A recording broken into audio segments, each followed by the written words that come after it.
Bem, boa tarde a todas e todos. Sejam bem-vindos a mais um Seminário 5. Um Seminário 5 muito especial, porque vai ser o último desse semestre. Depois de vários seminários e várias outras palestras também que a gente já fez, a gente encerra, mais uma vez, encerrando para a gente, o Thiago Landim, né? Que já encerrou para a gente semestre passado também. Mas, enfim, é com muito prazer que a gente recebe ele aqui de novo. O Thiago é doutorando de Sorbonne, uma pessoa que sabe muita coisa de N assuntos diferentes. E, enfim, sem mais delongas, vou passar a palavra para ele. E aí, eu tinha usado antes, mas eu acho que a gente entrou depois. Tem 31 slides, digamos assim, ou closers. Mas eu não escrevi muito dos pré-requisitos. Então eu vou escrevendo na hora, digamos assim.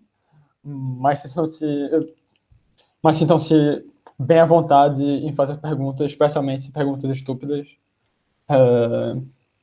Porque provavelmente outras pessoas também irão agradecer as perguntas estúpidas.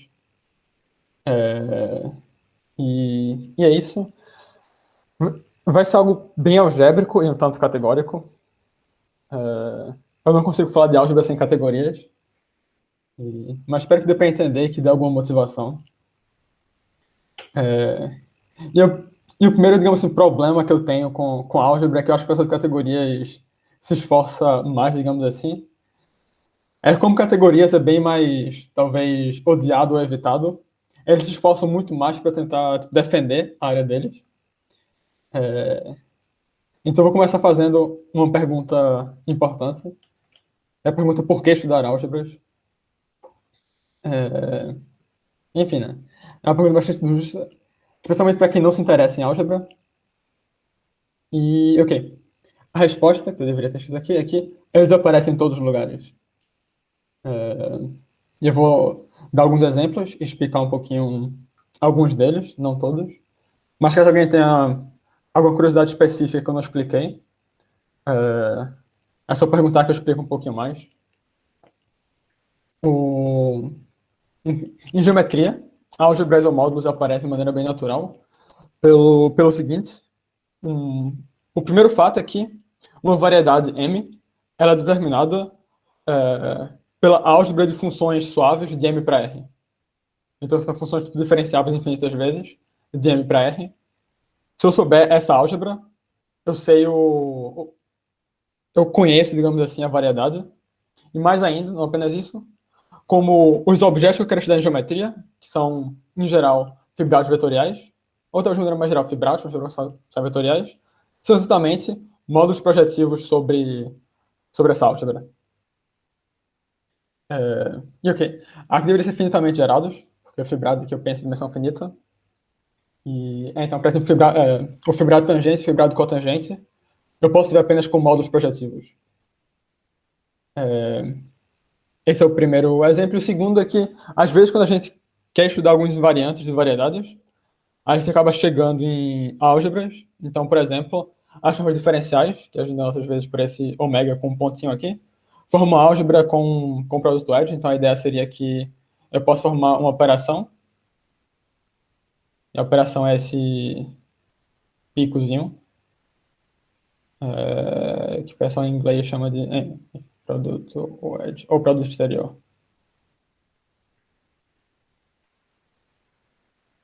E a gente pode, por exemplo, levar como axiomática que o dx dy é a mesma coisa que menos dy dx.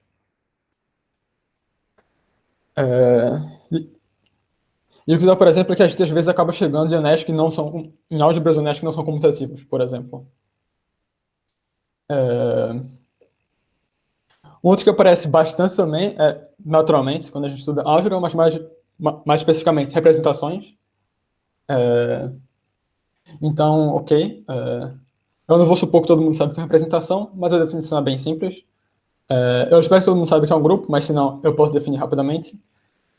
Uma representação de G essa é um morfismo de grupos para G, de G para automorfismo de V. Representação. E se for um caso para fatorial, por exemplo, K igual a R, e daí a gente pensa aqui sobre K.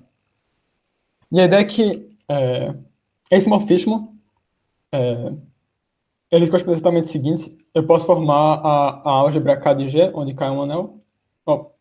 Anel de pensar em corpo, que é das somas formais de elementos do grupo, onde cada AG é um elemento de K. Então, por exemplo, a densidade menos G é um elemento de KG. E a ideia é que a gente, em geral, se interessa por estudar representações de G, mas o que acontece é que a representação de G é a mesma coisa que KG módulos, que é o que a gente chama de álgebra de grupos. E esse KG tem uma estrutura bem comportada, que é o que a gente tenta estudar mais especificamente. Outra coisa para grupos p-ádicos, ou mais geralmente grupos profinitos. Então é um passo um pouquinho além dos finitos. A gente tem problemas quando a gente tenta estudar todas as representações. Então a gente estuda uma subclasse, que são as suaves admissíveis. E daí elas vão corresponder a H módulos, onde H corresponde apenas a funções f de G para C, que são localmente constantes e de suporte compacto.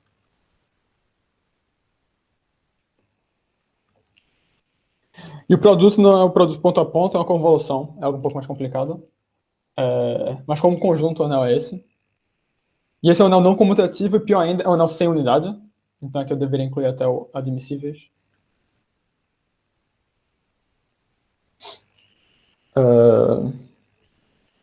E ok, então a ideia seria que no lugar de estudar essas representações, que podem ser complicadas, a gente estuda o H. E na verdade o H é complicado, a gente estuda um certo outro objeto. E outro, a gente estuda análise, por exemplo, a gente frequentemente vai chegar no estudo de espaços compactos Hausdorff.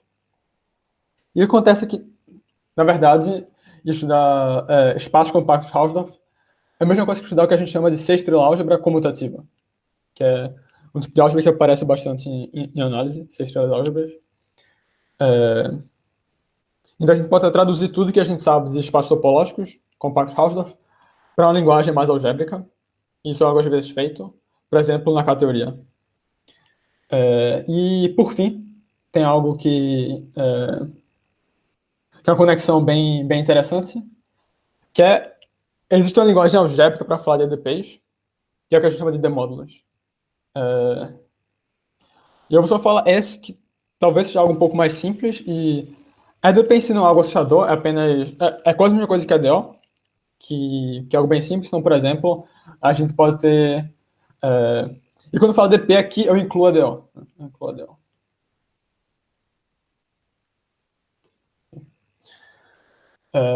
Então, por exemplo, a gente pode ter o seguinte sistema, a seguinte ADO.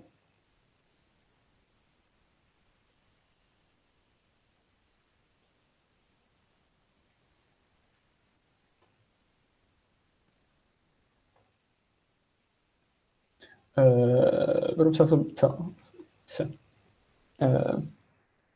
Quando eu falo de ADO, eu penso em geral sobre plano complexo, porque se comporta um pouco melhor. E alguém sabe de cabeça, talvez, a solução dessa EDO? Dica: não é difícil, ou melhor, é muito fácil.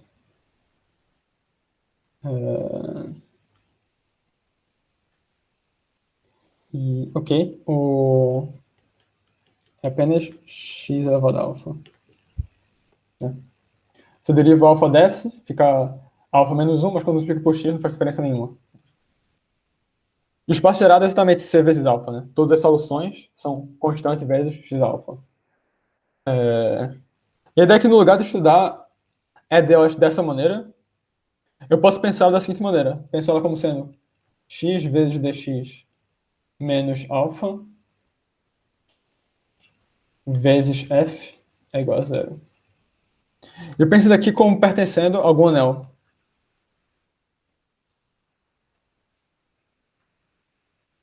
Ou alguma álgebra. Né?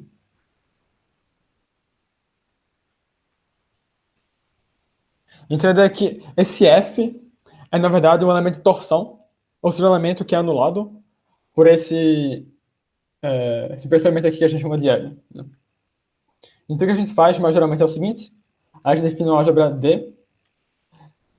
No caso de uma variável, apenas eu pego x e eu pego d dx. Né?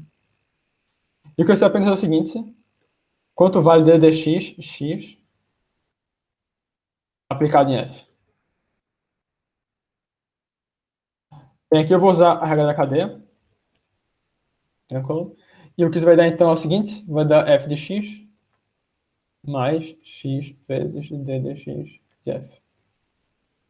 O que isso me diz então é que o d dx vezes x menos x vezes d dx de f corresponde a f, né? A mesma coisa que f. Então, o comutador, né, corresponde à identidade. Então, pega o ideal gerado por esse elemento aqui, menos 1. E eu digo que isso daqui é 0. Eu posso fazer mais geralmente para n variáveis, ok? E o que acontece então é o seguinte: eu chamo mais aqui de L.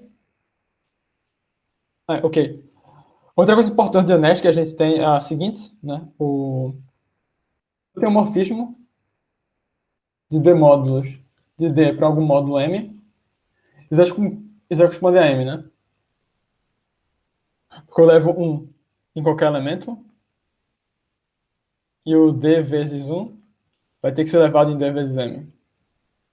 E o M é um elemento qualquer.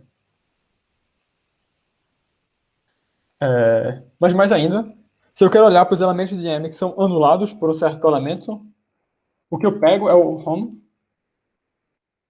de módulos de D vezes certo operador L. Né? Vou chamar isso aqui de L para M. Vai corresponder exatamente a todos os Mzinhos em M, tal que L vezes M igual a 0. Onde eu penso L aqui como sendo um operador diferencial.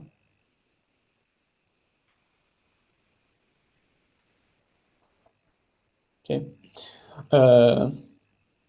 Então, acontece que a gente pode traduzir todos os problemas de solução de GDP para problemas de álgebras e de módulos sobre essa álgebra não comutativa. Isso é algo estritamente mais geral do que estudar o próprio sistema de DDPs. Então, ok. A gente já viu exemplos em diversas áreas de como módulos ou álgebras podem aparecer. Né? O que a gente, sei lá, acabou vendo, digamos assim, ao menos é o meu caso, é que é mais interessante estudar módulos do que a álgebra em si. Então, estudando problema matemático, a gente acaba vendo que ele é equivalente a módulos em alguma álgebra, e o que a gente tem que fazer, então, é estudar álgebra para obter informações a respeito dos módulos. Porque, por exemplo, os ideais da álgebra me dão módulos, então a gente cria um aparato para criar módulos, por exemplo. E, por outro lado, por questão de simplicidade, é muito mais fácil estudar a álgebra, do que toda essa coleção de módulos, né, que é uma categoria. Né? E eu vou revisar rapidamente a definição. Né? Então, o que a gente acaba fazendo é a gente tem esse plano de mod e a gente tenta começar a estudar o A. E a gente está fazendo meio que um transporte de informação, digamos assim. Isso aqui não está completamente preciso. Algumas coisas estão um pouco, mas digamos que a gente prova que A é semisimples, o que quer dizer que ele é um produto finito de anéis simples.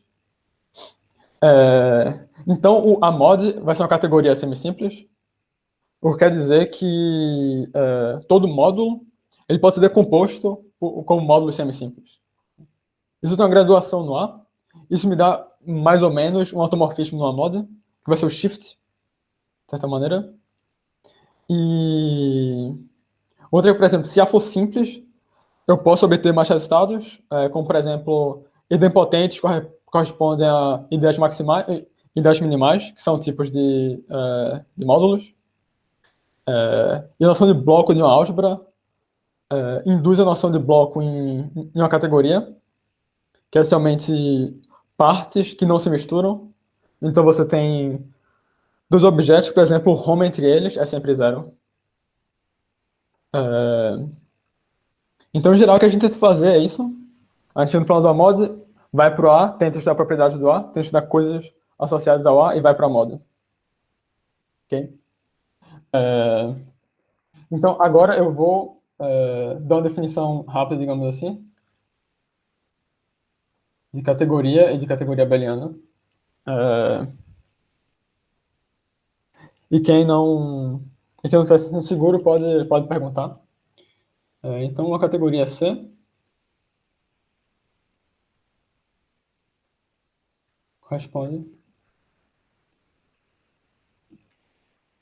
no seguinte dado.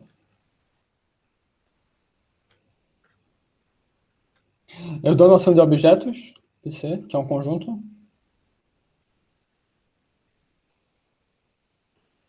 ou conjunto entre aspas, se preferir.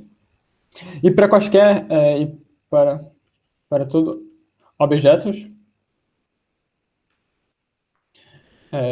eu dou a noção de funções, de A para B, que eu tive a noção Czinho aqui, que é exatamente intuitivamente, a noção de funções que a gente vai ter de A para B, né?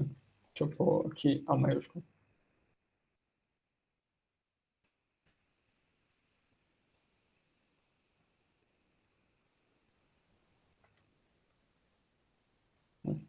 Exclusivamente, essa vai ser a noção, mas não precisa ser estritamente uma coleção de funções. E esse é um conjunto, a princípio, no qual está o quê? Para todo A, existe a identidade no A.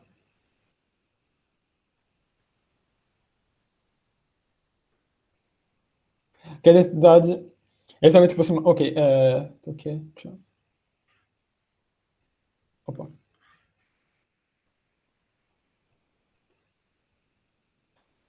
Tá ok, para todo ABC, existe uma operação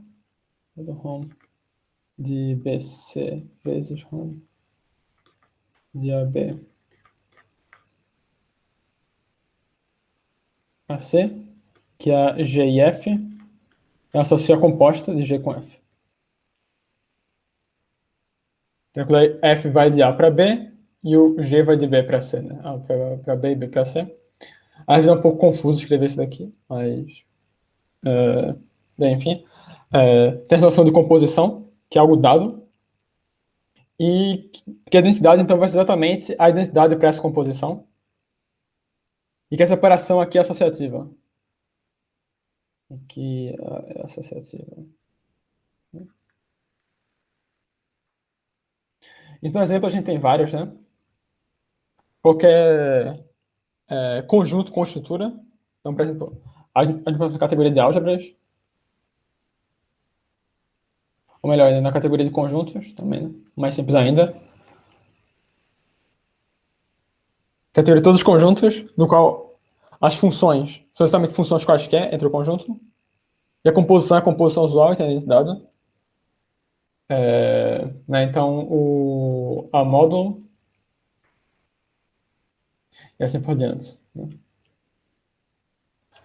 Espaços topológicos, variedades, etc. Sempre que a gente tem um conjunto com estrutura, a gente pode definir. Mas é algo um pouco geral, e a gente vai ver como, por exemplo, isso pode ser algo um pouco mais geral. Isso é uma outra definição importante também.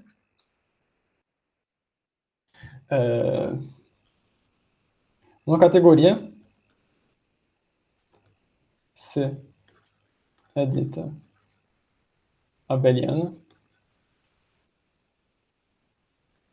Sim. Primeiro tem uma noção meio técnica, que existem tudo que a gente chama de colimites e limites. gente pode ignorar isso aqui. Você vai pensar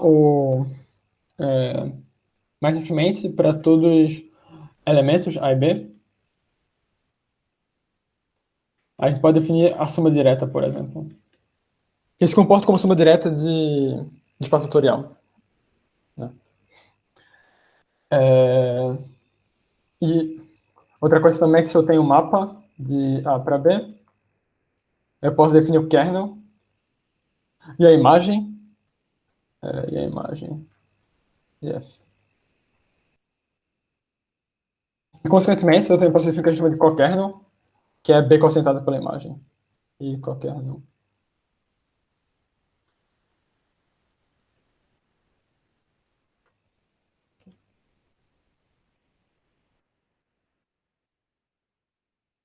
Mais ou menos isso daqui que a gente...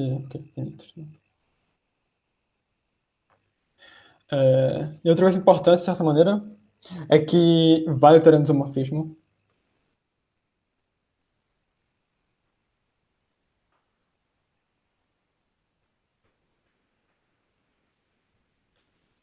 Que diz então que se eu tenho um F de A para B, então o F induz um isomorfismo, então F barra, de A cossentada pelo kernel de F com a imagem. O isomorfismo quer dizer apenas o morfismo que tem inverso.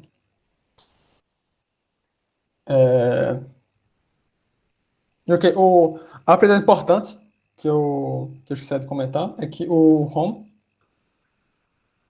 e o que eu não vou poder escrever aqui porque o... Não, ok. É um grupo abeliano.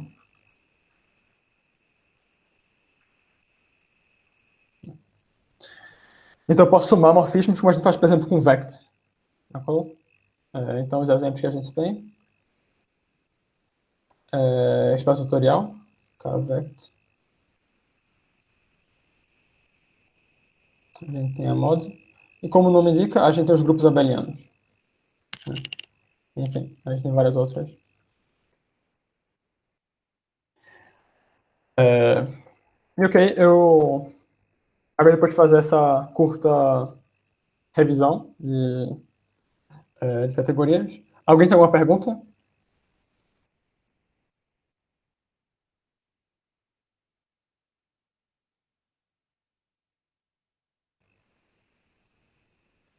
Ok.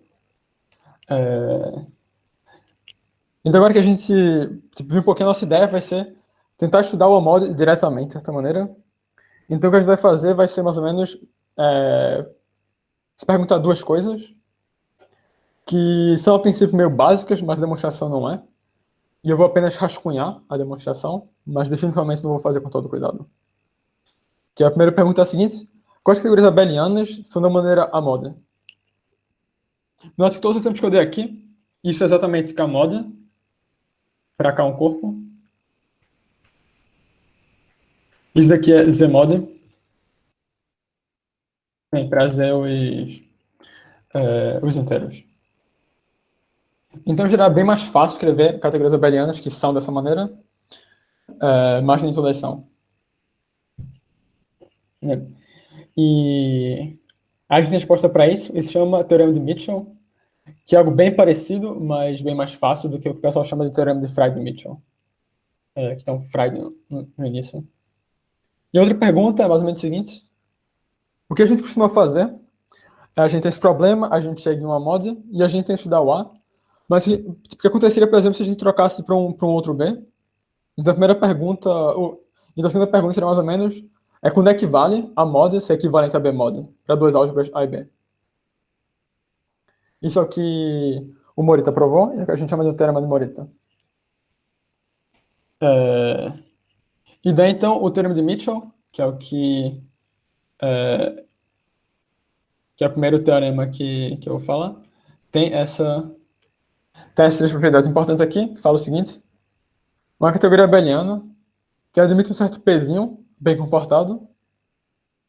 Então, eu posso escrever C como sendo a categoria de mod, mas ainda, isso aqui é bem construtível, né? Bem construtível.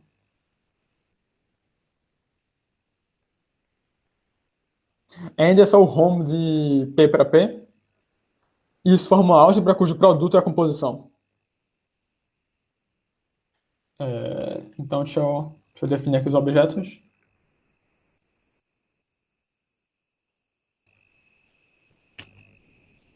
CGC.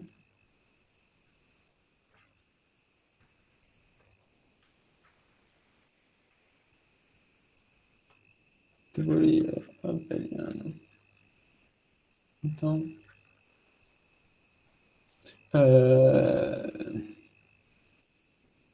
um Gzinho em C é dito gerador. Tem duas definições possíveis. Tem uma que, digamos assim, é mais simples, talvez ou mais intuitiva, que é o seguinte. Seria que para todo objeto existe um conjunto I, ou existe algo muito grande, né? Tá ok. Se eu tomar G, soma direta suficientemente de vezes, isso vai sobrejetar em A. Posso criar talvez uma linguagem melhor do que isso daqui. Soma direta de Isão, G. Onde Isão é um conjunto qualquer, pode ser infinito.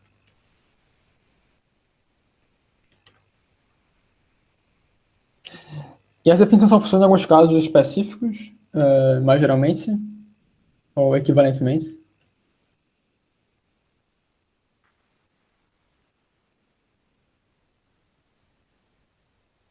Se para quaisquer A's e B's, C, e para qualquer par de morfismo distintos,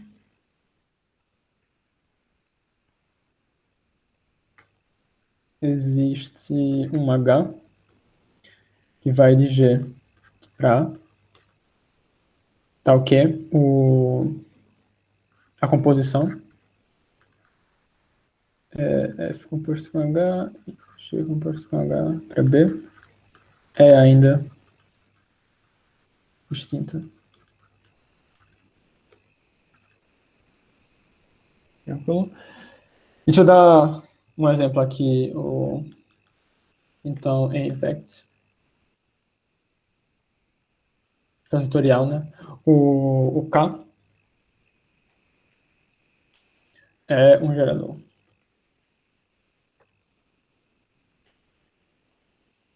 Isso acontece porque se eu tenho dois morfismos F, vão... dois, no caso, né? Distintos. Tipo, V e W para ficar mais... Então, implica que existe um Vzinho, tal que F de Vzinho é diferente de G de Vzinho. Mas significa, então, que eu posso definir o H, que vai de K para V, e que leva 1 em Vzinho. E quando eu componho, então, o F composto com H de 1, a diferença de F composto com G. E logo o K ele é gerador. E por causa dessa definição, a gente vai chamar de separador também. É um nome possível. Mas gerador é um pouco melhor, porque você pensa em K, o K vai ser o K ao quadrado também, mas geralmente todo Kn vai ser gerador. Ok, então essa é a primeira daqui, né? A gente já viu o gerador. Compacto agora é a noção de ser pequeno e é um pouco técnica então,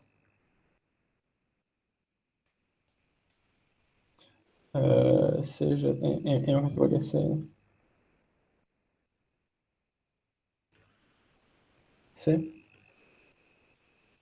um objeto C, edit, compacto. se o home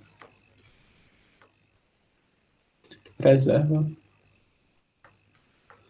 o que a gente chama de colimit filtrados. Opa! Minha transmissão caiu.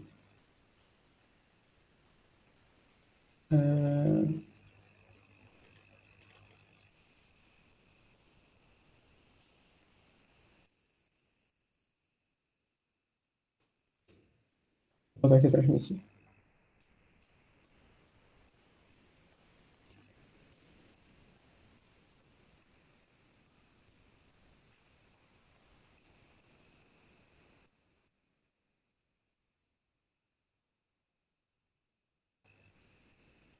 Tá dando pra ver, imagina. Preserva limites filtrados.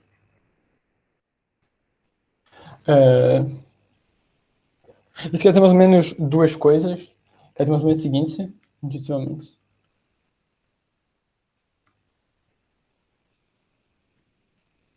O home de ser para uma união de objetos AIs, onde eu tenho os AIs tipo, se contendo em continuamente, de certa maneira. Então, também estou união de várias coisas que vão se juntando. É a mesma coisa que a união do home do C para AI.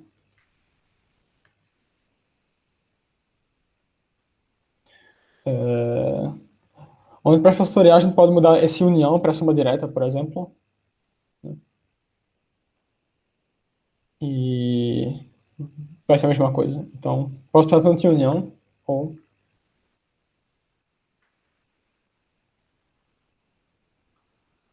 soma direta. E daí, então, por exemplo, em Kavect. O K, ele é compacto. E a pessoa faz parte intuitivamente com a união, ou será com a soma direta, que é porque o home de K para qualquer V, ele vai exatamente V, né? Eu posso levar um em qualquer Vzinho. Então, essa operação que eu faço aqui, o home de K, para qualquer operação aqui, para expressar a união de V, ou soma direta, vai ser a união do VI ainda, ou soma direta também.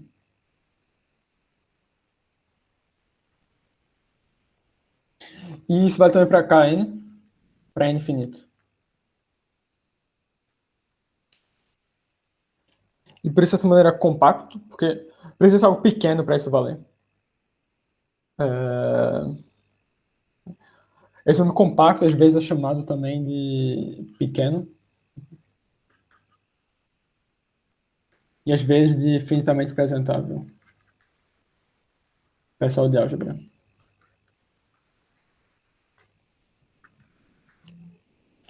E o nome compacto às vezes não é um nome tão bom, porque na arquitetura dos espaços topológicos não são os objetos compactos que são compactos. Mas infelizmente o nome acabou ficando. E às vezes tem gente que evita usar por conta disso. E por fim, ok, então, a gente definiu o que é um gerador, o que é um compacto. E agora projetivo é o seguinte. A gente tem noção de sequência exata, né? MNP, que significa o seguinte, significa que esse mapa é sobrejetivo, esse mapa é injetivo, e aqui eu tenho, se eu chamar isso aqui de F, isso aqui de G, que o kernel de G é igual à imagem de F. Então, exemplo clássico, por exemplo, é, sei lá, eu pego algum ideal, por exemplo, contido em algum anel, e eu pego a projeção. Né? Esse exemplo canônico, assim.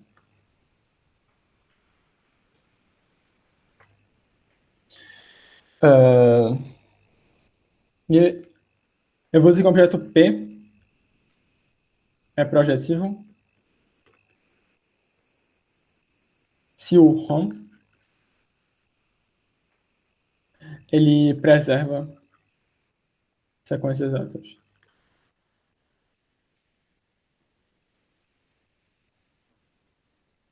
Então a ideia é que, como eu tenho um kernel e eu tenho imagem nessa minha categoria abeliana, então eu consigo definir o que significa uma sequência exata. Então seria que se eu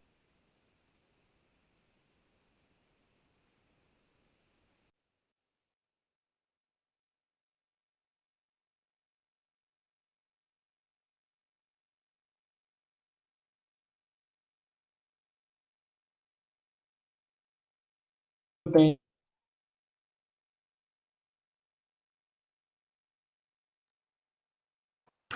Tago, eu acho que deu uma travada aí. Seria bom você repetir um pouco do que você falou. Você ainda está travado para a gente, só avisando. Novamente,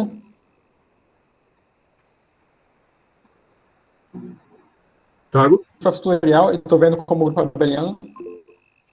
Opa. Foi. Você está Tô. ouvindo a gente agora? Tá, então, deu uma travada aí, eu não Quanto sei tempo? quanto que a gente perdeu. Mano, eu acho que foi só o último slide, calma aí. Opa. Você estava falando de sequências exatas, você falou que você tem uma noção de imagem, kernel, então você pode falar de exatidão. Ok. Uhum. Você chegou no final desse slide. Então, Ok. Então, faz a parte que eu escrevi, ou seja, mais precisamente, o que significa o romper traço para a sequência exata é que se eu tenho uma sequência exata aqui, em C, 0 vai para A, B, C. Então, quando eu aplico o funtor, fiz a sequência exata em AB, em grupos abelianos. Né? Então, o exemplo, novamente aqui em KVECT, o K, ele é projetivo, mas é em todo o KN. Porque o home de K para V é apenas o próprio V. Então, isso aqui me diz que se a sequência exata é sequência exata, que é imediato, né? Uh, ok, então, o que a gente tem é essas propriedades. Então, a gente viu que significa ser gerador, compacto e projetivo. E explicitamente alguma coisa a respeito do funtor home de P para alguma coisa, né? Projetivo me diz exato, compacto me diz preservar com limites filtrados, infinitos. E o gerador significa essa noção de separação que me diz exatamente o home de G para alguma coisa, né? Me diz que, Então, ok. Como é que a gente provaria isso daqui? A ideia mais ou menos é a seguinte. Demonstração.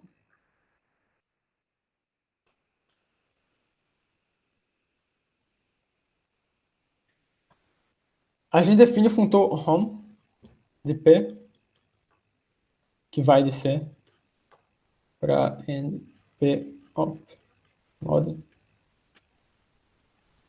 E é do seguinte, para cada M, né, eu posso definir o seu home de P, M. E eu sei que endomorfismos agem por pré-composição. Então, para cada operador aqui, F, e para cada PP, Azinho, talvez. Eu posso definir o F composto com A. Isso me dá a noção de módulo à direita do endomorfismo, né?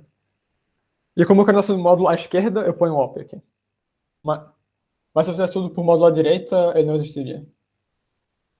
Tranquilo? Então, essa noção de módulo ela é bem canônica e ela é interessante de uma maneira porque isso acontece sempre para todo objeto P, eu tenho esse funtor. Okay. Mas acontece o seguinte, que a gente tem um teorema, deixa eu pôr aqui um fato. F é equivalência de categoria, que é a noção de isomorfismo de categorias, ou a noção correta. Se somente se F é fiel,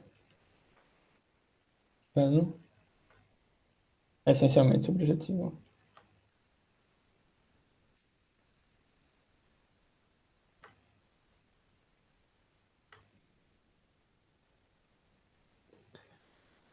E daí o que a gente acaba obtendo aqui para esse funtor, que eu vou chamar de f também, é o seguinte, o f é... Opa.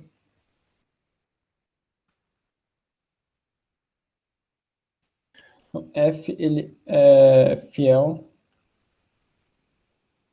pois P é compacto, ou é gerador.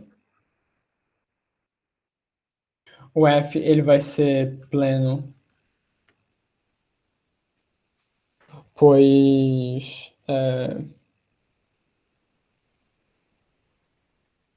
deixa eu pensar.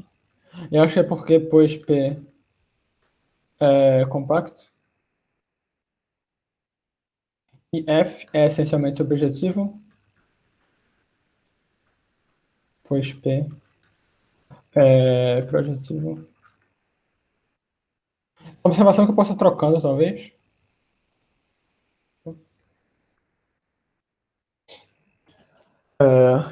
A demonstração não é difícil, é só um pouco técnica e eu acho que é só tipo, perder tempo e perder vocês também na apresentação. Mas o caminho é algo bem simples, né? Essa é a ideia. Você usa esse fato daqui e os fatos que a gente deu três propriedades, cada uma delas dando algo sobre esse funtor. E daí, essencialmente, acabou a demonstração.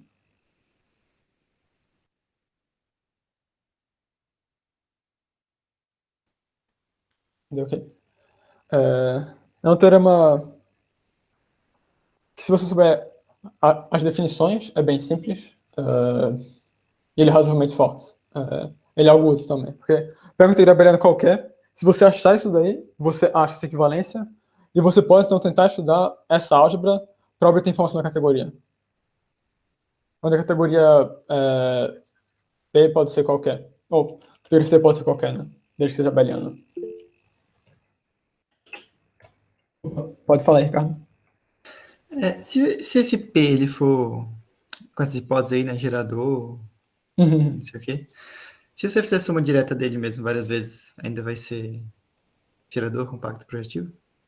Finitamente sim, finitamente sim. Uhum. Ah, tá. Uhum. Sim, esse vai ser o primeiro exemplo, e tu vai ter um ahá quando eu fazer o exemplo. Acho que eu tô tendo essa errar já. Já sabe o que é, né? Já sabe o que é. Prova bem legal. Então, por exemplo, a gente tem isso aqui. É a categoria vect K, mas pode ser qualquer A-mod. Então, como a gente viu, o KN ele vai ser gerador compacto projetivo também, sempre. Então, eu pego a categoria C aqui, eu peguei o gerador compacto projetivo, e eu sei que endomorfismos de K é somente matrizes, né? Ok. Eu posso no op, tanto faz, porque a transporte dá um isomorfismo de MNK com MNK-op. Então, eu achei essa equivalência daqui. Isso daqui é K-mod, né?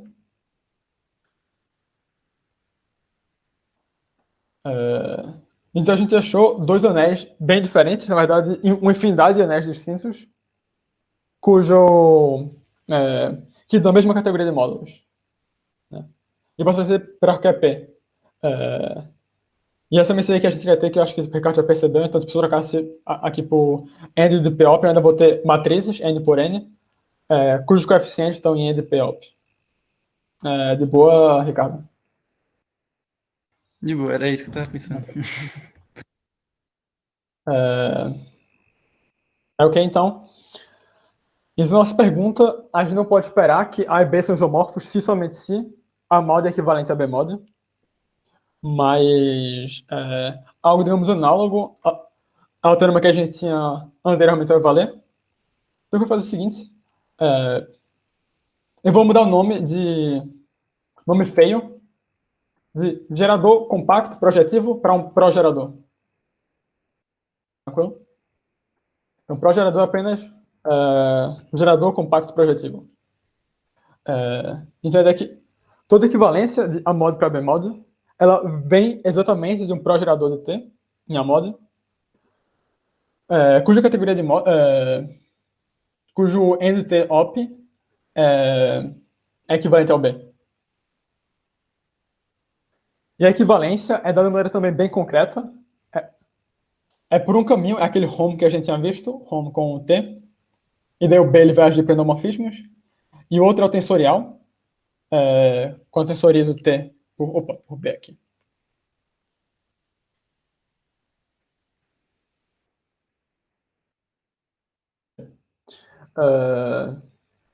Nota então que T ele vira um AB modo, né? T AB bimódulo. Ele é módulo à esquerda por A e à direita por B.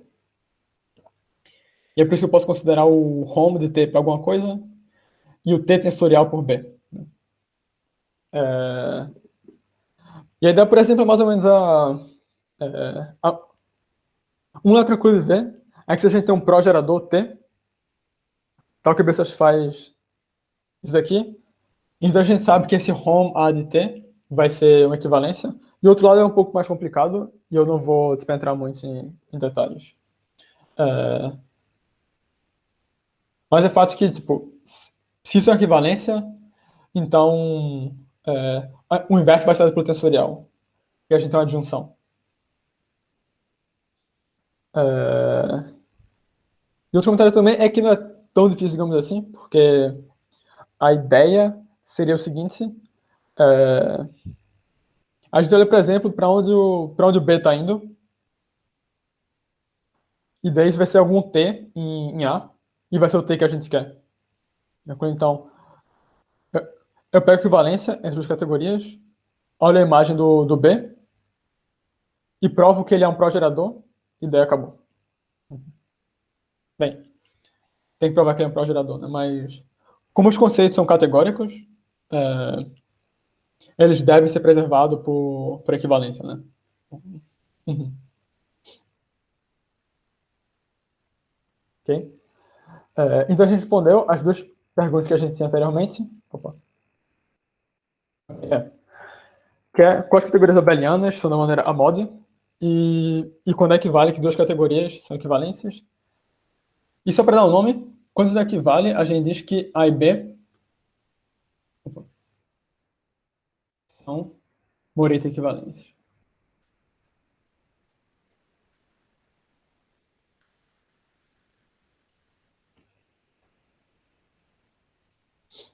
Tranquilo? Então o que a gente obtém, de certa maneira, é uma noção de igualdade um pouco mais fraca. A gente tinha anteriormente noção de isomorfismo de álgebra ou de anel, e agora o que a gente tem é uma equivalência das categorias.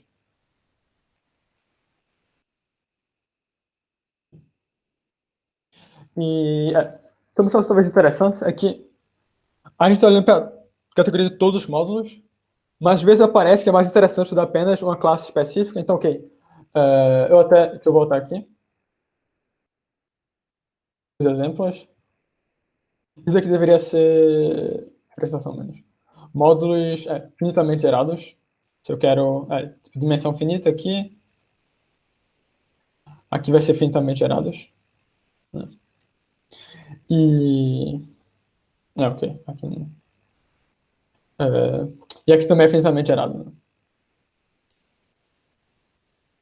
Então, a gente às vezes não quer estudar apenas toda categoria de módulos, e sim às vezes apenas categoria de módulos finitamente gerados, ou talvez finitamente gerado projetivo, ou todos projetivos. E a gente gostaria de saber, talvez, como ela se relaciona com a equivalência de Moretti usual. Então, não é muito difícil de ver isso daqui, que a mod equivalente a B mod, especialmente se a modzinho é equivalente a B modzinho. Por um lado, a gente tem que, se a gente tem essa equivalência daqui, ela é obtida por esse progerador, que é finitamente gerado e projetivo. Então, eu restringo os funtores a modzinho e B modzinho. E como o T ele vai ser finitamente gerado, ele vai levar finitamente gerado e finitamente gerado.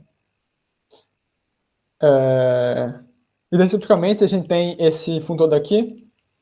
Todo módulo ele é o colimite filtrado, ele é a união de todos os módulos finitamente gerados. Então, a ideia seria escrever M, a união de MI com MI finitamente gerado.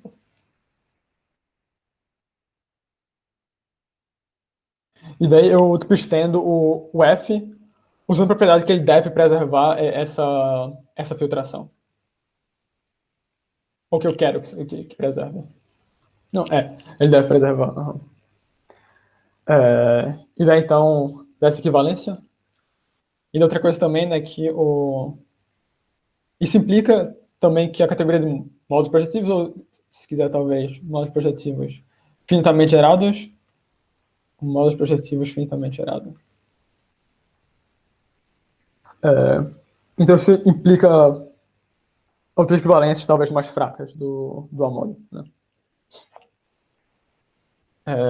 E agora que a gente já estudou a categoria em si, bora tentar estudar esses problemas globais, digamos assim, gerais.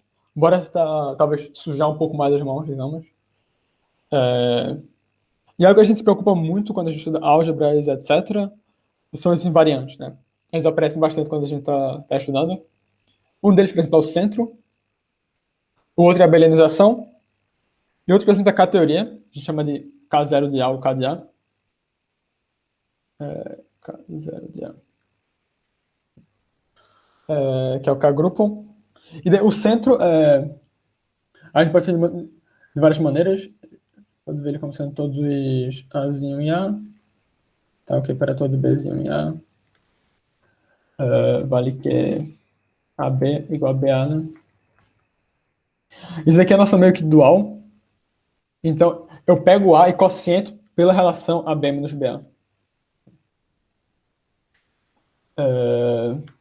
E algo interessante, por exemplo, aqui, deixa eu só... Isso é a mesma coisa, para quem não fez a conta, de ver o home como AB módulo, então vou escrever assim, só para se acostumar. De A com A. Porque olha para a imagem do 1, vai ter que ser para algum Azinho, né? E já termina todos. Mas eu sei que o B1 é igual a 1 vezes B. Isso aqui implica que BA vai ter que ser igual a A vezes B. Porque é módulo à esquerda e à direita. E daí a imagem vai ser o centro. E daí, bem novo aqui são as classes, né? E a gente tem de novo uma descrição um pouco mais, talvez teórica, mas também interessante. Que é como sendo tensorial, como bimódulos. Isso daqui é apenas um caso tensorial.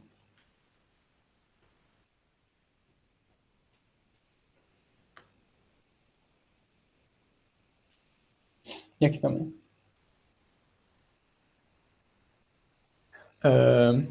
Porque eu tirei a estrutura de módulo de ambos os lados, né? Então só vira um cartão tutorial. E ok, daí tem esses dois invariantes e tem a K-teoria também, né?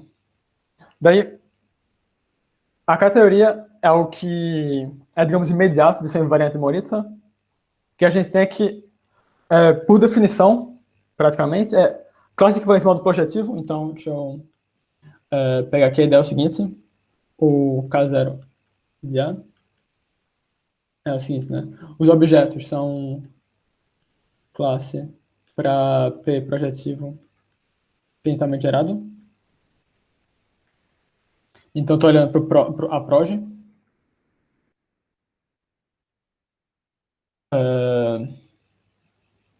Mas são só classes de isomorfismo. Isso aqui é classe. Isomorfismo de objetos.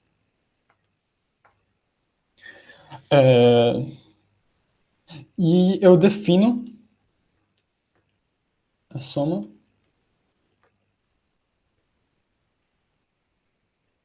como sendo uma representação direta, algo bem natural. E mais ainda,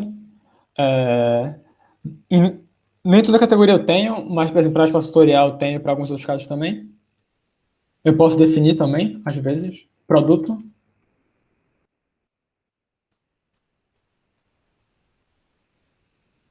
Como sendo representando o produto tensorial.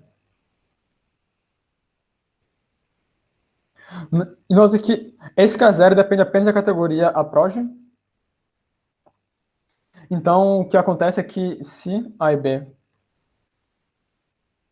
são Morita equivalentes,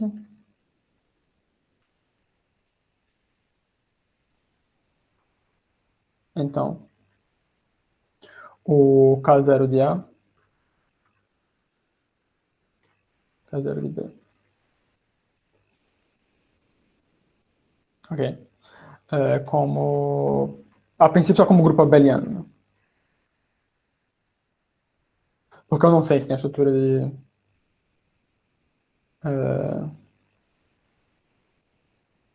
Venezuela sempre tem, né? Não é. Eu não sei se tem. Ok, então, o que a gente vê é que K teoria, ao menos esse caso zero, ele é um invariante de Morita. E o centro também não é difícil de ver. Então, eu vou deixar, sei lá, se quiserem como um exercício, é que o centro de A, eu posso ver como endomorfismos do funtor trivial em Amode. Deixa eu explicar, né? A gente tem a categoria Amode aqui, né? E eu tenho esse funtor que leva todo módulo nele mesmo e todo funtor nele mesmo. E olha para as transformações naturais desse funtor nele mesmo e vou dar exatamente o centro de A. E daí, então, como corolário, o centro de A é Morita invariância.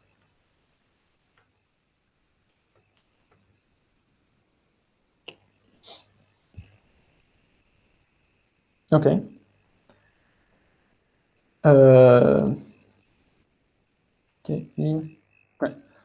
Mas agora, para provar que a abelianização é Morita invariante, eu vou construir uma teoria, digamos assim, que é talvez um pouco abstrata e bem geral. Mas a vantagem é que ela permite a gente provar muito mais coisa. E no final eu vou tentar só rascunhar as versões mais gerais. A gente define a categoria de Morita. O que a gente quer estudar são os objetos a mod e os morfismos, então, entre os objetos. São os funtores calineares contínuos. Isso daqui eu quero dizer que preservam colimites, o que é que seja. Então, preserva, digamos, quociente, preserva aquela união infinita, e esses dois são... e preserva... esses dois são todos os necessários, digamos assim. E para que a gente ver categorias também, existe essa noção de dois morfismos, que são as transformações naturais. Mas depois a gente vai ter uma noção mais concreta dessa categoria. E ok, o que acontece é que a gente tem o teorema de Eilenberg-Watt, que é um teorema bem simpático. Fala o seguinte: se eu tenho um funtor entre duas categorias A mod e B mod, que ele é calinear e contínuo, então ao invés de ter um bimódulo, um BA bimódulo, tal que F é para extensorizar por esse bimódulo.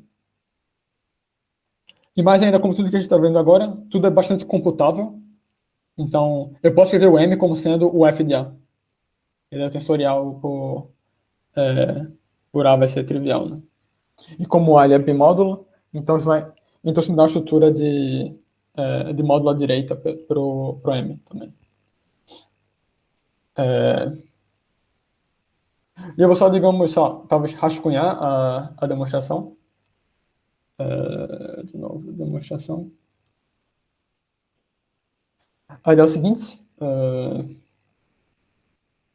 como F ele é calinear, eu vou precisar de coisas infinitas, né? De maneira mais geral. Acontece aqui o F vai simplesmente, ok, o F de A a N é apenas F de A N, que é igual a M a N, que é a mesma coisa que M, sensorizar a N, né? Mas geralmente,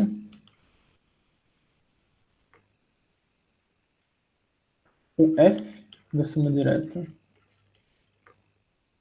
Opa. Era suma direta arbitrária, né? vai ser exatamente o soma direta M. Bom, F0. E aqui eu preciso usar o fato que ele é contínuo. Então, eu provo para todo finito, e eu uso que todo infinito, essa matriz infinita, ela é a união de todos os submódulos que são finitamente gerados. Isso daqui é exatamente M, tensorizar A, é a soma direta. Ok. E, por fim, eu sei que se N é A módulo, então eu posso escrever o seguinte: eu acho alguma potência de A sobrejeta em N, e eu acho alguma potência sobrejeta no kernel. Então isso aqui é exato, existe. Sequência exata. E o que você me diz mais ainda é que o N, ele vai ser o coquerno desse mapa, né? Ou seja, talvez o F, ele vai ser exato à direita, porque ele vai ser contínuo. Isso aqui me diz então que o F, soma direta de J, F da I, F de N, 0. E ok, deixa eu só...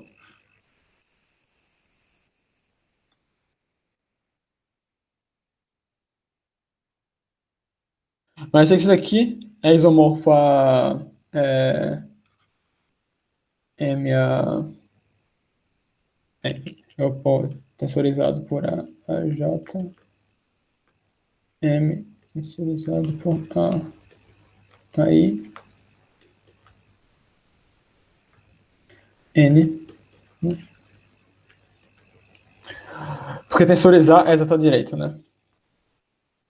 E daí, se quiser, então, pelo lema dos 4, ou pelo lema dos 5, etc., isso aqui vai ser um isomorfismo.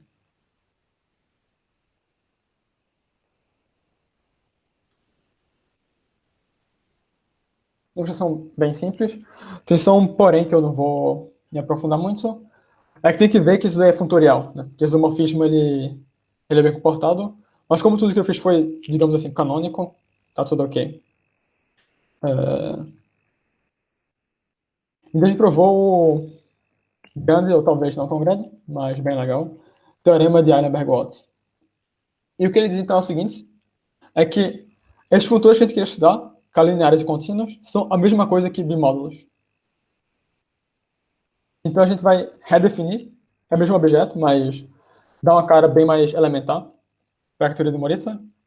Como sendo objetos, eu tenho K-álgebras, os morfismos entre A e B não vão ser mais funções, e sim vão ser bimódulos, ou se preferir, classe de equivalência, ou classe de homorfismo de bimódulos, né? E dois morfismos vai ser os morfismos entre esses bimódulos. Então, se eu tenho um A por um M aqui, então um dos morfismos vai ser um morfismo de MN como 2 bimódulo. Né? E para definir a categoria, eu preciso definir a noção de composição, mas ela é bem natural. A composição vai ser tensorial. Né? E por que isso? Bem, isso vai dar exatamente a noção que a gente tinha da composição, né? Se eu tenho F composto com G, você vai dar X tensorial com M tensorial com algum N. Então vai me dar X tensorial com M tensorial N. Né? E ok, então essa é a categoria de Morita 2.0. E alguns exemplos mais básicos é que se a gente pega uma álgebra A, o morfismo de densidade, né, que a gente precisa para a categoria, vai ser apenas eu ver A como bimódulo.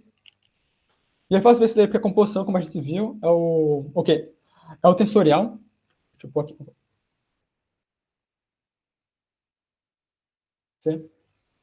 Então, a composição vai ser M' tensorial com respeito a B, que é o do meio. M. E M é a módulo à direita, então isso aqui tem um Azinho, isso daqui tem um Czinho. Então, isso de fato está bem comportado. E daí, a composição vai ser tensorizar por A, mas tensorizar A por A é a densidade. Então, o A ele vai ser um bimódulo. Mas algo talvez mais interessante ou surpreendente, digamos, é que o A ele vai ser um morfismo de K, que é a identidade tensorial, por exemplo, com o A tensorial AOP, que é uma álgebra também, onde a AOP, você sabe, é B vezes A. São os elementos de A, mas eu inverto a multiplicação. Isso é só uma maneira de dizer que eu estou vendo A como sendo um bimódulo.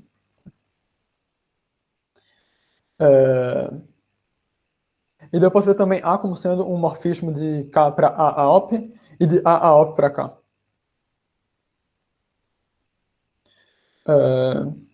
Aí no caso aqui tem um pequeno porém, deveria ser talvez AOP para A. Mas a gente pode ignorar essa distinção.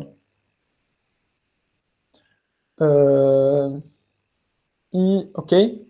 Um outro exemplo também interessante para relacionar um pouquinho essas duas categorias, tipo, a 2.0 e a outra, tudo que a gente conhece também é o seguinte, né? Se a gente tem um morfismo de anel, né, de A para B, eu posso definir o pullback e o push-forward, que é apenas eu posso definir o fator esquecimento. Se eu tenho um B módulo, eu posso ver ele como um A módulo.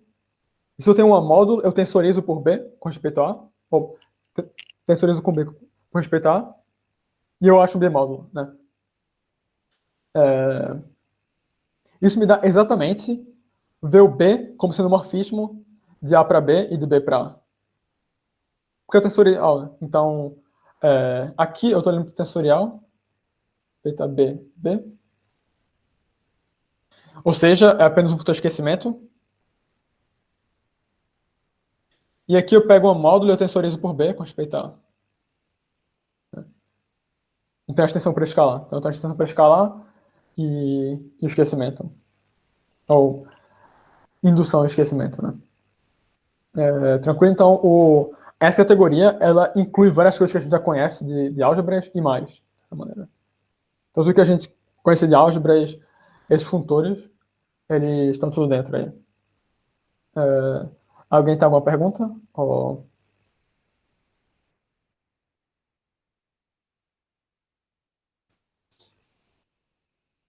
Ok. E algo que eu vou comentar bem rápido. Ok, talvez...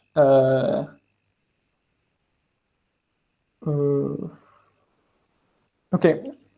Querem fazer talvez uma pausa? Eu acho que esse final vai ser talvez um pouco curto, mas vai ser também pesado. Daí se vocês querem fazer uma pausa, pode ser. Se não, eu posso continuar. Pode ser, assim, a gente não tem muito costume de fazer pausa aqui, mas Ok, acho que pode ser uma então boa. bora. Sim, ok. Não, você que Acho que sabe, pode ser cara, uma se você boa. achar melhor também. Podemos voltar umas 5h20, 5h21. Pode ser? Pode ser. Faz 5 minutos de pausa. Beleza. Deixa eu pegar a garrafa aqui. Então estamos oficialmente em pausa, pessoal. É isso.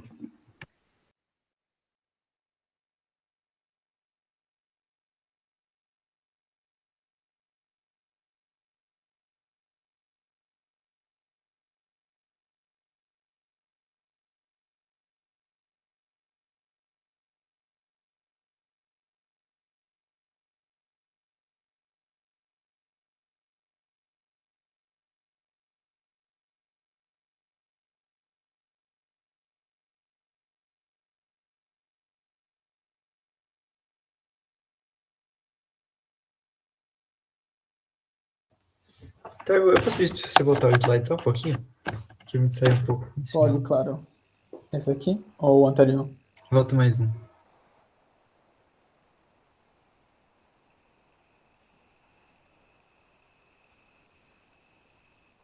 Eu só tinha pensado, o que é essa anotação aqui? Tá certinho Esse aqui? daqui? Ok. É que ele com morfismos ele não é uma função, né? Daí eu só, tipo, escrevi assim para dizer que o A ele vai ser o morfismo de K para A tensorial a OP. Ah, tá. Esse A é o nome do morfismo, né? Isso, Não tá passando por ele. não, é só o nome do morfismo, talvez ver se escrever um A em cima, não sei como. Tipo, essa notação é só o morfismo dado por B ou dado por A. Uhum. Ela é talvez um pouco estranha, mas. Mas aí o que você está dizendo é que se você pegar K e aplicar A, ou seja, fazer A tensor A, você está fazendo A tensor K, né? É isso? Sim, aham. Mas não deveria dar. Isso aqui. O. Isso aqui seria o seguinte: para cada fatorial, eu olho V tensorial A como um bimódulo de A, multiplicando a esquerda e a direita por A aqui.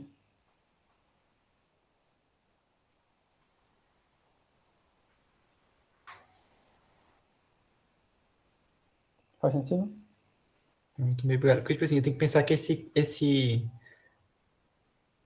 o prim... Tipo, bora. Tem um F que vai de vect K para A bimódulo. E daí para cada fatorial V, eu vou levar V tensorial com respeito a K, que era a base, né? Um A.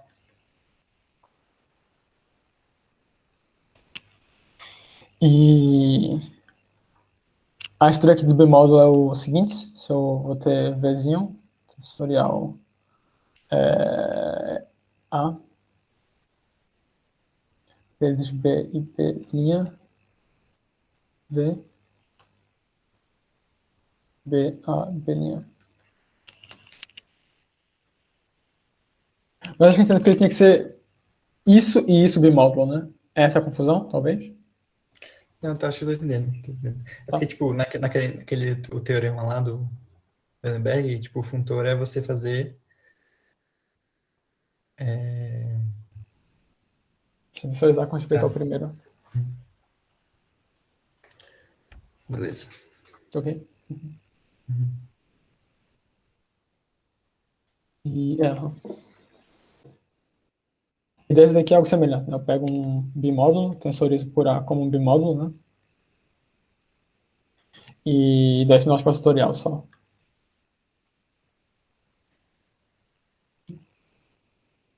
E daqui é exatamente o que a gente tinha, né? Então, eu pego uma mod, se eu tensorizar ele por B como uma mod, eu chego em um B módulo. Se eu pego um B, eu tensorizo como B, mas eu estou esquecendo agora a estrutura que B é bimódulo, eu estou vendo ele como um AB bimódulo. Eu vou botar apenas um módulo.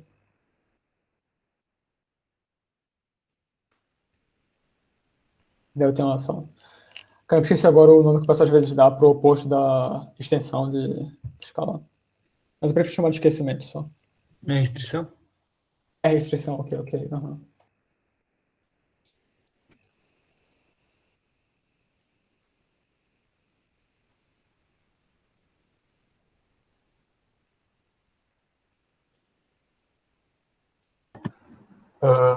Você acha que a gente já pode voltar? Se você quiser mais uns minutos aí para respirar, pode ser também. Eu acho que pode. Uhum. Por mim pode já voltar. Espero que não tenha ninguém fora. Mas se tiver alguém fora, eu posso só tipo, voltar assim, depois de começar e repetir. Tá. O horário que a gente tinha combinado era mais ou menos esse mesmo. É esse, Então, né? Então. Opa. bem, a palavra é sua, então. Bora lá. Ok, agora vai ficar um pouquinho mais sério. Sério no quesito tanto de abstração categórica, quanto no sentido de eu vou talvez explicar menos, porque se eu explicar mais, talvez fique mais confuso. Mas bora falar de formalismo do traço, que é algo, em algum sentido, potente para achar esses invariantes. Mas é o seguinte, o que é um traço para espaço tutorial, né? Ou talvez dimensão, que é o traço da densidade, né? Eu pego o morfismo trivial que leva o meu corpo base para endomorfismos, que leva 1 na densidade, e eu componho com traço. Isso me dá a dimensão, né? Então, tipo, isso aprende que o traço da densidade em V é igual à dimensão de V. E eu vou querer generalizar isso daí para categorias mais gerais. E eu preciso de duas coisas, então. Eu preciso, primeiro, do tensorial, primeiro, da noção de dual. Ok? Então, bora lá. Mas, geralmente, a gente pega uma categoria monoidal, simétrica, na verdade, que é apenas uma categoria com a noção de tensorial, que é associativa, comutativa, etc. E a gente vai dizer que um objeto A ele vai ser dualizável se existe um Vzinho, a checkzinho, de mapas que se comportam como que a gente tinha, então, intuitivamente isso leva...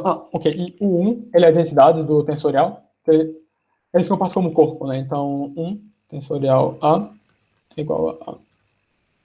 É a mesma coisa, bem, obviamente, que a tensorial 1, né? Porque é comutativo. Okay. E vai se comportar mais ou menos como esse mapa aqui, que leva o 1 da densidade. E tem outro mapa. Isso daqui é a unidade, isso daqui é a co-unidade, a gente chama. Unidade porque isso aqui seleciona um elemento, entre aspas. E co-unidade porque, bem, é o dual de unidade. Que isso vai, de certa maneira, corresponder ao que a gente pensa como traço. Que corresponde a esse mapa daqui. Isso é fazendo algumas propriedades que me permitem recuperar o A e o A dual, digamos assim. Isso não perde na informação do A e do A dual. Eu posso explicar mais depois, caso alguém queira, mas eu acho que vai só talvez confundir mais. E daí, nesse caso bem geral, a gente define a dimensão de A como sendo a composição desses dois mapas, que vai do 1 para 1. Então, ele é um objeto de endomorfismo de 1, e que muitas vezes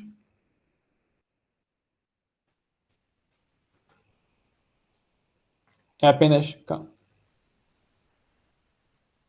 Então, por exemplo, se K for R, isso é apenas R. É apenas um número, muitas vezes. E, de fato, então, por exemplo, se a gente pega espaço tutorial, usa a noção usual de traço, né, como a gente viu, esse daqui vai ser o eta e esse daqui vai ser o epsilon. E em a mod, a gente também tem a noção de traço, a menos que a gente mexe com... mas só existe para módulos projetivos finitamente gerados. E aqui, bem, para espaço de dimensão finita, né?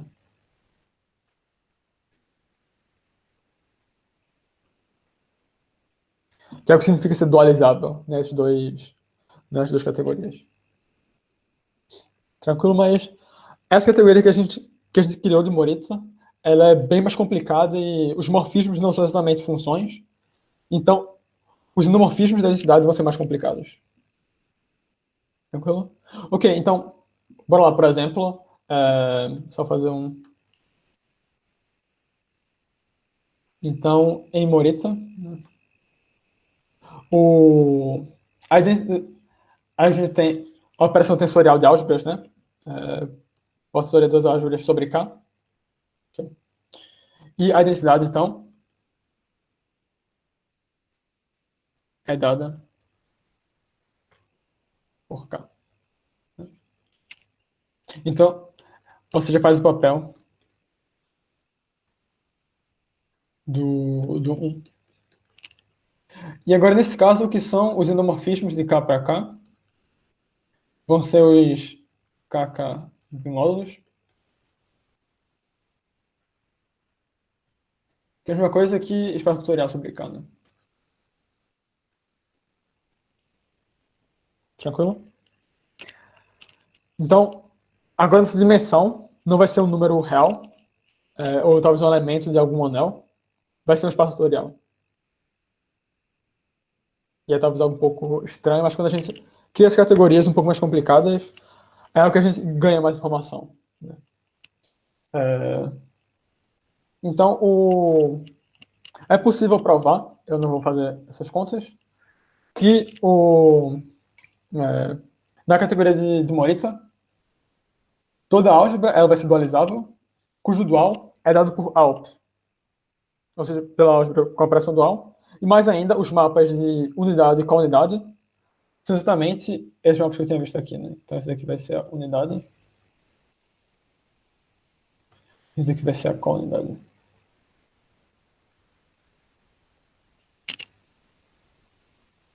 Tranquilo? E daí, então, o que é a dimensão é o compor esses dois morfismos, né? E o compor é o tomar o tensorial com respeito a esse elemento do meio. Então, isso aqui me dá a dimensão. Mas sempre isso daqui... aqui. Já que eu vou começar depois. Mas você lembra que agora... Isso daqui é a belenização, né? É o quociente de A por A dual. Isso aqui é exatamente A dual, né? Então, o que a gente provou é que... Bora, talvez, voltar bastante. Voltei demais. Voltei bastante. Aqui, invariante. Então, a gente já provou que o centro é invariante de Morita, né? A gente provou que a categoria é invariante de Morita. E o que a gente provou agora, então, é que a belenização, né, também é invariante de Morita. Okay? Isso é uma observação que eu deveria ter comentado, né? Que o corolário disso daqui, só por observação, é que o teoria de Morita é inútil para álgebras comutativas, né?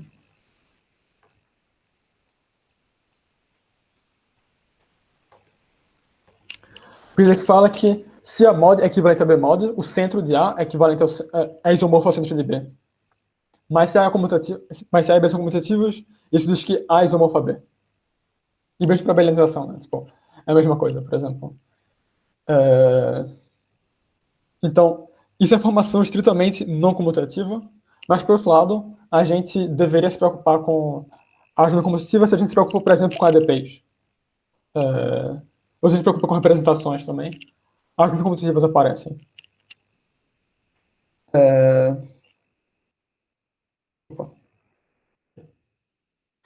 E, ok, eu vou comentar um pouco. Alguém tem alguma pergunta? Quer que eu faça algumas coisas com mais cuidado ou não?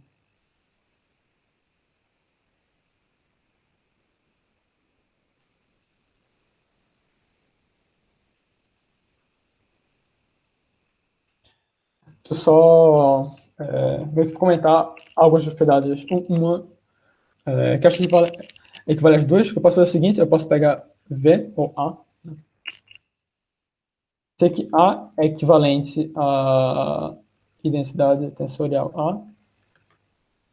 E daí eu pego o mapa eta densidade de A tensorial A dual tensorial A, né?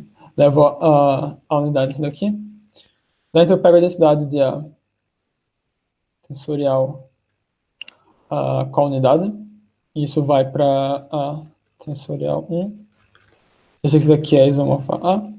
E eu quero que isso daqui seja a densidade de A.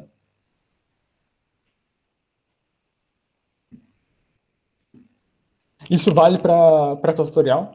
Quem quiser talvez fazer a conta, pega V, segue todos os mapas de maneira bem canônica assim. Onde isso daqui é o que leva 1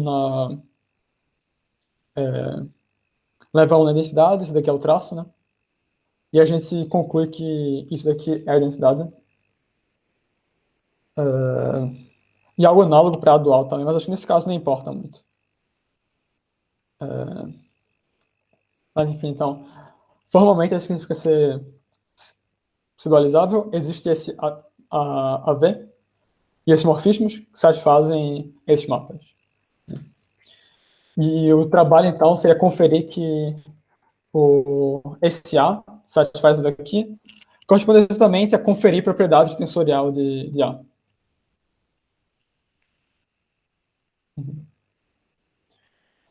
E, ok. Duas direções possíveis que é possível você tomar. Primeiro é a teoria do Morita de grupoides. E segundo é a teoria do Morita derivada.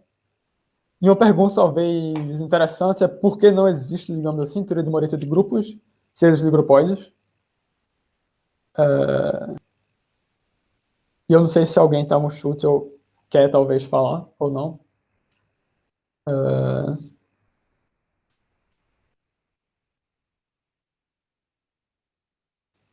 E ok. O motivo aqui para grupos é a representações de G. É a mesma coisa, digamos, que módulos de uma álgebra, né? Então, de certa maneira, se a gente tentasse criar uma teoria do Morita de grupos, estaria contido na teoria do Morita de álgebras, como a gente viu nos dois casos de representações de grupos, né? Por outro lado, grupoides são objetos bem mais complexos e, digamos assim, mais formalmente com mais objetos, e a gente não consegue descrever eles por álgebras. Então, a teoria do Morita de grupoides é estritamente mais... vai além da estrutura de Morita de álgebras. Não generaliza, porque não inclui, mas é uma outra direção. Então, seria, se eu tenho um grupoide, como estudar as representações dele. Né? E valem teoremas análogos. Então, por exemplo, vale o análogo do teorema de Morita, para grupoides também. Ou seja, a objeção vem de um bimódulo.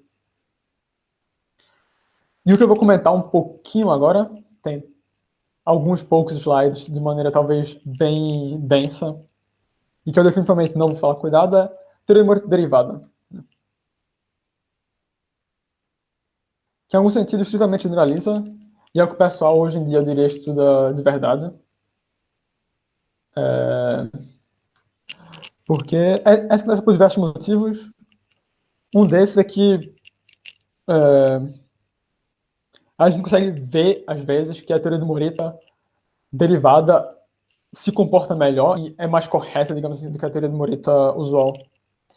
A menos, por exemplo, quando a gente olha para tipo quivers e tal, ou seja, aljavas, ou seja, carcases, eu acho. E quando a gente tipo, olha para esse tipo de álgebra, para álgebra de caminhos e tal, a gente acaba vendo que a teoria do Morita derivada é bem mais simétrica em algum sentido do que a teoria do Morita usual. Opa. E daí, ok? Eu vou definir rapidamente, de maneira não muito formal, o que é categoria derivada, mas é algo que as pessoas não deveriam ter medo. Então, a ideia é bem simples.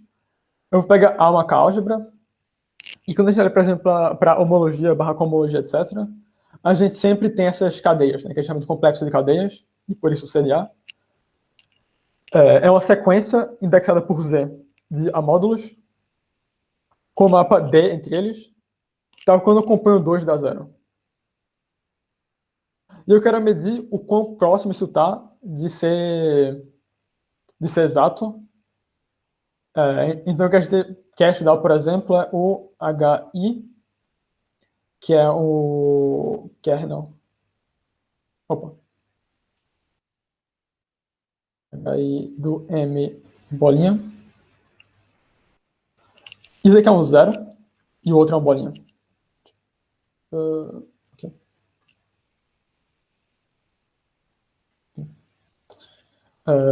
É exatamente o kernel de D sobre a imagem de D.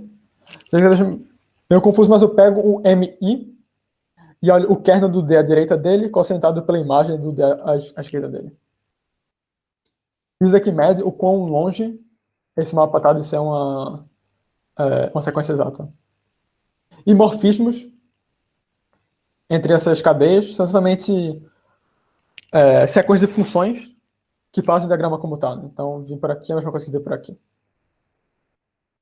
Então, ok, é algo bem simples que eu acho que não deveria assustar as pessoas. E aqui, ok, é algo um pouco mais complicado, eu não vou definir as coisas direito. Mas o DA, a categoria derivada, essa realmente a gente pega essa categoria e a gente não olha para isomorfismo, mas a gente olha para o que a gente chama de quasi-isomorfismo. Então, isso aqui é o que a gente chama de quasi-isomorfismo.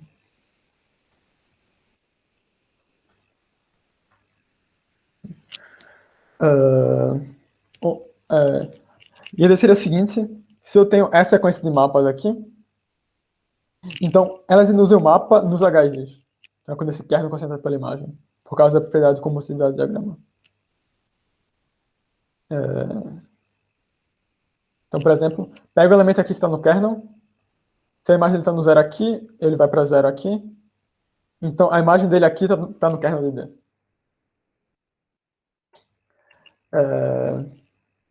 E deu ok. Então, ou seja, eu quero os Fs, tal que o HI de F para o HI de M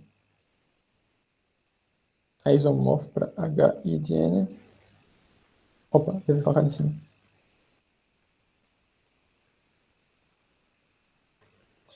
Para tudo ir para Z. Né? E agora nós vamos inverter, de dar inverso para esses morfismos. Né? E esse é o problema que a gente tem. E eu não vou entrar em detalhes. E daí o que acontece é que, com essa nova noção de categoria derivada, existe uma outra noção de produto tensorial nessa categoria.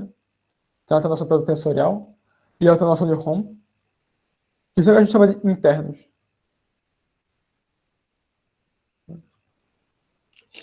E a ideia é mais ou menos o seguinte. Note que se a gente pegar dois passos fatoriais, V e W, se eu tomar o tensorial, V com W, é ainda espaço fatorial, né? Se eu tomar o ROM também, né? Por outro lado, se eu pegar a módulos,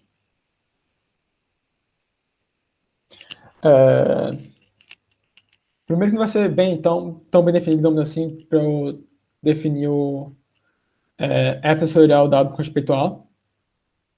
Ou talvez nem com respeito a K seria algo. Isso daqui pode não ser uma moda.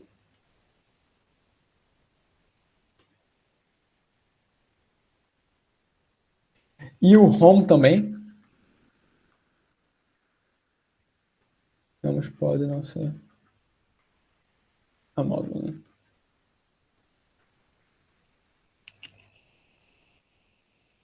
Ok, bem.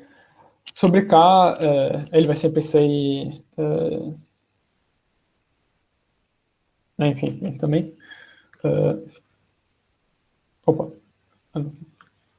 Se eu tomar sobre A, nesse aqui não vai ser uma moda. Vai ser mais cuidadoso pegar sobre Q. Sobre K para corrigir. Mas enfim, isso aqui em geral não vai ser. E o que eu preciso fazer deixa eu fazer aqui. E daí vai ser. Mas enfim. Então a ideia é que para vector derivada, para cadeias, eu dou noção nova de tensorial e de ROM, que a gente diz que é o derivado. Então eu coloco um Lzinho aqui, eu coloco um Rzinho aqui. Que é o seguinte, eu pego duas cadeias, defino a noção tensorial e me dá uma cadeia. Eu pego duas cadeias, quero definir o ROM entre elas, e isso me dá uma cadeia também. Então, a homologia e a cohomologia de Rothschild, então, essa daqui é a homologia, que o índice está em cima. Esse daqui é a cohomologia. É apenas uma delas, a gente pega a abelianização e generaliza para coisas de cadeias. A outra, a gente pega o centro e generaliza. Então, eu tinha só o ROM aqui e adicionei esse R e adicionei esse L. E eu adicionei tanta informação que eu tenho agora uma infinidade de HNs e apenas um deles me dá a abelianização e o outro me dá o centro. Então, algo bem mais geral. E o que são realismos de traço, se a gente for um pouco além, permite fazer é: a gente define a categoria de Morita derivada, cujos objetos são os ideais, os ROM são fatores contínuos calineares, blá, blá, blá, blá. Tem a versão 2.0, que são álgebras. Eu posso ainda incluir esses diferenciais graduadas. ROM vai ser de módulos, vai ser cadeias, e a mesma de qual isomorfismo, e morfismo de cadeias. De novo. E o que acontece é que isso novo vai ser uma categoria na qual eu posso definir a noção de traço, etc. E tipo, todas as coisas que a gente já fez anteriormente. E nesse contexto, a dimensão do A vai ser a homologia de Rothschild, por exemplo. Então, que a gente... eu digo que se dA for equivalente a dB, eu digo que A e B são Morita equivalentes derivados.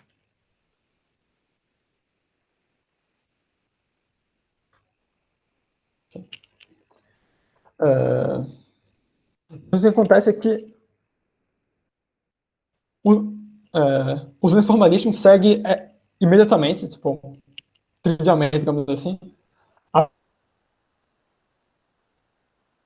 homologia de Rothschild, toda ela, todos os N, é uma invariante Morita derivado, e não apenas invariante Morita. Então, algo razoavelmente mais forte. Né? Então, a ideia é que se o D... Então, por exemplo, em particular, que se D a mod é equivalente a dB mod, então, o centro de A é a belenização nesse caso. Né? É equivalente ao B. Ok.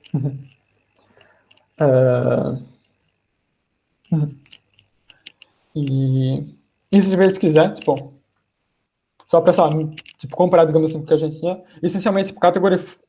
Então, a gente tem aqui o isomorfismo de álgebra, né? Aqui a gente tem uma equivalência de categorias. E se eu quiser.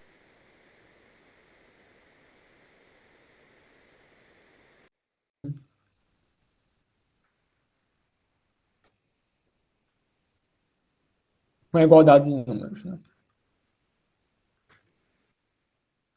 Igualdade de inteiros. Então, se eu quiser, por exemplo, se eu quiser, às vezes, provar a igualdade de números inteiros, seria possível. E não números inteiros, mas com números reais. Então, igualdade de números.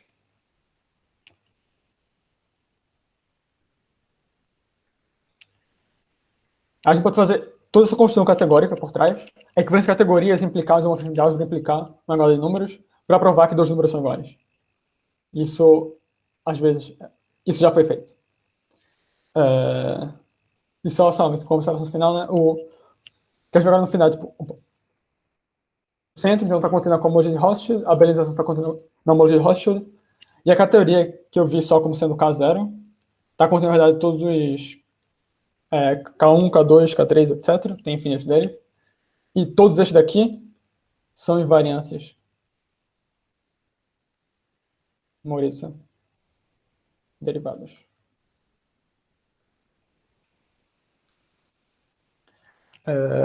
Então, essa é tudo que a gente pode dizer sobre uma álgebra com as invariâncias. É uma invariante Morita derivado. Isso é uma equivalência bem fraca, digamos assim, mas também muito boa, se a gente consegue aprender a mexer com as coisas abstratas. E é isso. Alguém tem alguma pergunta? Espero não ter assustado pessoas no final.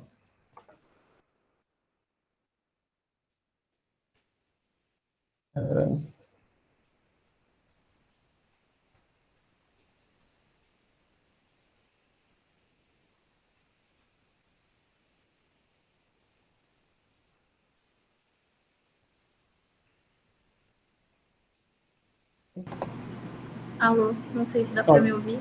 Dá. Não, desculpa, o Vitor teve que sair.